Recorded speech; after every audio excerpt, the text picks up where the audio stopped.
नमस्ते आप सभी को। कैसे हैं आप सब? आई होप आप सब अच्छे से होंगे, अपनी पढ़ाई भी अच्छे से कर रहे होंगे। आज हम देख लेते हैं हिंदी साहित्य का 14वां वीडियो। आचार्य रामचंद्र शुक्ल के इतिहास ग्रंथ हिंदी साहित्य का इतिहास के 13 वीडियो आपको दे चुके हैं। प्लेलिस्ट में जाकर के आप विजिट कर सकते हैं। इस वीडियो में आज हम विद्यापति के संबंध में महत्वपूर्ण जानकारी लेंगे। विद्यापति के संबंध में आचार्य रामचंद्र शुक्ल के इतिहास ग्रंथ के में महत्वपूर्ण जानकारी दी हुई है, जो आपकी परीक्षा की दृष्टि से बहुत ही महत्वपूर्ण है।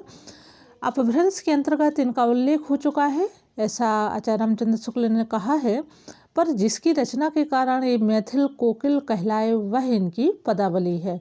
तो ये आपको याद रखना है कि विद्यापति मैथिल कोकिल पदावली के कारण कहलाए। इन्होंने अपने समय की प्रचलित मैथिली भाषा का व्यवहार किया।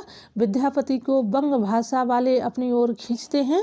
सर जॉर्ज ग्रियर्सन भी बिहारी और मैथिली को मागधी से निकली होने के कारण हिंदी से अलग माना है। पर केवल भाषा शास्त्र की दृष्टि से कुछ प्रत्ययों के आधार पर ही साहित्य का विभाजन नहीं किया जा सकता है। कोई भाषा कितनी दूर तक समझी जाती है, इसका विचार तो आवश्यक होता है, पर किसी भाषा का समझा जाना अधिकतर उसकी शब्दावली यानी कि वोकैबुलरी पर अवलंबित होता है।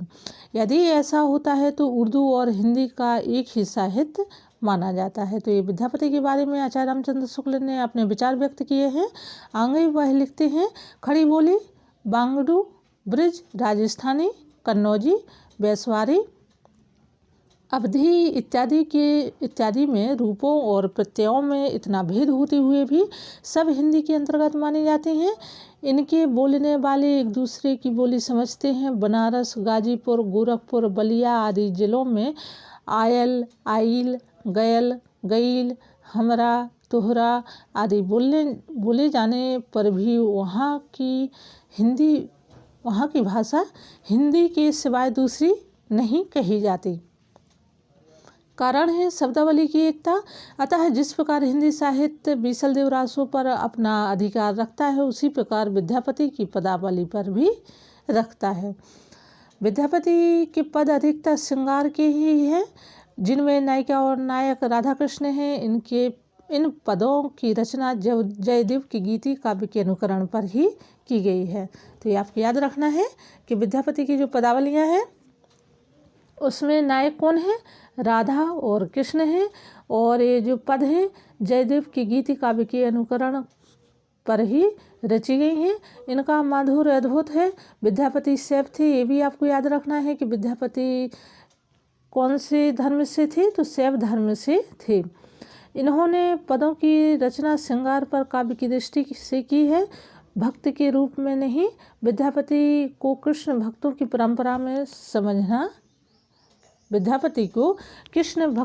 परंपरा में ना समझना चाहिए। आध्यात्मिक रंग के चश्मे आजकल बहुत सस्ते हो गए हैं। उन्हें चढ़ाकर जैसे कुछ लोगों ने गीत गोविंद के पदों को आध्यात्मिक संकेत बताया है, वैसे ही विद्यापति के इन पदों को भी, सूर आदि कृष्ण के श्रृंगारी पदों की भी ऐसे लोग आध्यात्मिक व्याख्या चाहते हैं। पता नहीं बाल लीला के पदों का वे क्या करेंगे। इस संबंध में यह अच्छी तरह समझ रखना चाहिए कि लीलाओं का कीर्तन कृष्ण भक्ति का एक प्रधान अंग है। जिस रूप में लीलाएं वर्णित हैं, उसी रूप में उनका ग्रहण हुआ है, और उसी रूप में वे गोलोक में नित्य मानी गई हैं। जहाँ वृंदावन, यमुना, निकुंज, कदम्ब, सखा, गोपिकाएं इत्यादि सब नित्य रूप में है। इन लीलाओं का दूसरा अर्थ निकालने की आवश्यकता नहीं है। तो यहाँ पर ये आचार्य रामचंद्र शुक्ल ने ये बताया है कि आध्यात्मिक रंग के चश्मे आजकल बहुत सस्ते हो गए हैं। ये पद पूरा आपको वक्तव्य इनका याद रखना है, और ये सब उन्होंने हजारी प्रसाद द्विवेदी के संबंध में कहा था। विद्यापति संवत 1460 में तिरहुत के राजा शिव सिंह के यहाँ वर्तमान थे। तो इनका समय कब है? 1460 है, जो कि संवत में दिया है।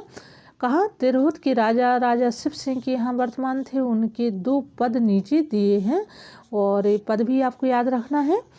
सरस बसंत समय भल पावल, दक्षिण पवन वह धीरे, सपनहु रूप वचन एक भाष्य, मुख से दूर करूं चीरे। तो ये इनके पद हुए।